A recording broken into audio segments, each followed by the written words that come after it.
ক্ষমতাচ্যুত আওয়ামী লীগের হয়ে ২০২৩ সালের জাতীয় নির্বাচনে মাগুরা ১ আসন থেকে সংসদ সদস্য নির্বাচিত হন তারকা ক্রিকেটার সাকিব আল হাসান।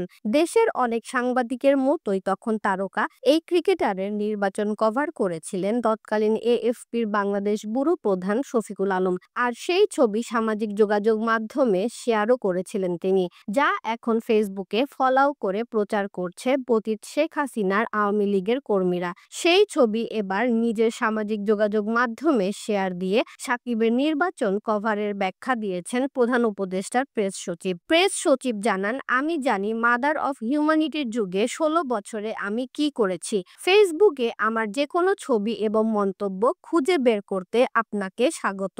আপনার কাজটি আমার স্মৃতিগুলোকে তাজা করতে সাহায্য করবে এবং একদিন আমাকে একটি বই লিখতে সাহায্য করবে বলেও জানান তিনি। সাকিবের নির্বাচন কাভার করা নিয়ে প্রেস সচিব তার ফেসবুক পোস্টে লেখেন, সাকিব আল হাসানের নির্বাচন কাভার করার জন্য ২০২৩ সালের ডিসেম্বরে মাগুরা ভ্রমণের ছবিগুলো বালবট বাহিনী এবং আপা ভক্তরা শেয়ার করছে। তাদের মতে আমি সাকিবের সঙ্গে পুরো একটা দিন কাটিয়েছি এবং তার নির্বাচনে অংশগ্রহণের ওপর একটি দীর্ঘ গল্প লিখেছি, যার ফলাফল সন্দেহাতীত। তিনি আরও লেখেন, আমরা তার প্রচারণায় তাকে অনুসরণ করেছি। এর মধ্যে আমি ভোটারদের সাথে আলাপচারিতা করার জন্য বিভিন্ন স্থানে থেমেছি এবং প্রচারণার ছবি তুলেছি। সাকিবের পোস্টার সর্বত্র ছিল, চায়ের দোকানে, রাস্তার উপরে ঝুলছে এবং প্রতিটি দেয়ালে সাঁটানো হয়েছে।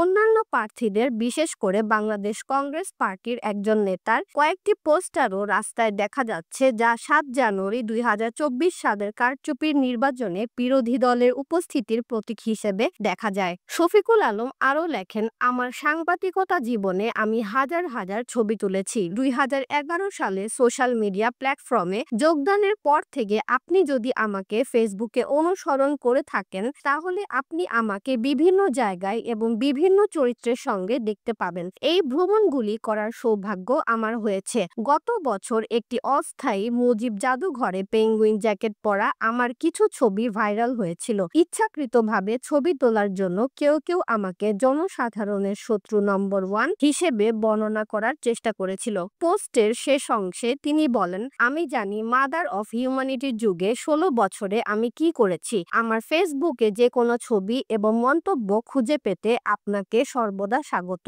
আপনার কাজটি আমার স্মৃতিগুলোকে তাজা করতে সাহায্য করবে এবং একদিন আমাকে একটি বই লিখতে সাহায্য করবে। ধন্যবাদ।